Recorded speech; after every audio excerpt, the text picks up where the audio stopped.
నిర్మల్లో జరిగిన దొంగతనం కేసులో దిమ్మ తిరిగే వాస్తవాలు బయటపడ్డాయి.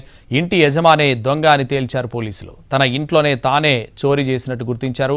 నిర్మల్లోని మహదేవపురం కాలనీలో ఓ ఇంట్లో దొంగతనం జరిగింది. 8 తులాల బంగారు ఆభరణాలు చోరీ అయ్యాయి. ఈ కేసులో దర్యాప్తు చేపట్టిన పోలీసులు సమీపంలోని సీసీ ఫుటేజ్ను పరిశీలించారు. ఒక సీసీ ఫుటేజ్లో దొంగను గుర్తించి షాక్ అయ్యారు.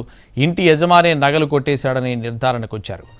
సొంత ఇంట్లో బంగారం కొట్టేసి వేరే ఇంట్లో దాచిపెట్టాడు. ఎవరో ఇంట్లో దూరి నగలు దొంగతనం చేసినట్టు బుకాయించే ప్రయత్నం చేశాడు. సొంత ఇంటికే కన్నం వేసిన యజమానిని అరెస్ట్ చేశారు పోలీసులు.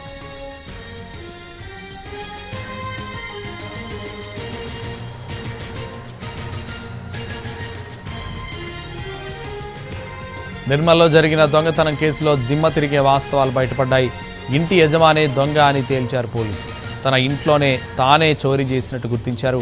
నిర్మల్లోని మహదేవపురం కాలనీలో ఓ ఇంట్లో దొంగతనం జరిగింది. 8 తులాల బంగారు ఆభరణాలు చోరీ అయ్యాయి. ఈ కేసులో దర్యాప్తు చేపట్టిన పోలీసులు సమీపంలోని సీసీ ఫుటేజ్ను పరిశీలించారు. ఒక సీసీ ఫుటేజ్లో దొంగను గుర్తించి షాక్ అయ్యారు. ఇంటి యజమానే నగలు కొట్టేశాడని నిర్ధారణకు వచ్చారు. సొంత ఇంట్లో బంగారు కొట్టేసి వేరే ఇంట్లోకి దాచిపెట్టాడు. ఎవరో ఇంట్లో దూరి నగలు దొంగతనం చేసినట్లు బుకాయించే ప్రయత్నం చేశాడు. సొంత ఇంటికే కన్నం వేసిన యజమానిని అరెస్ట్ చేశారు పోలీసులు.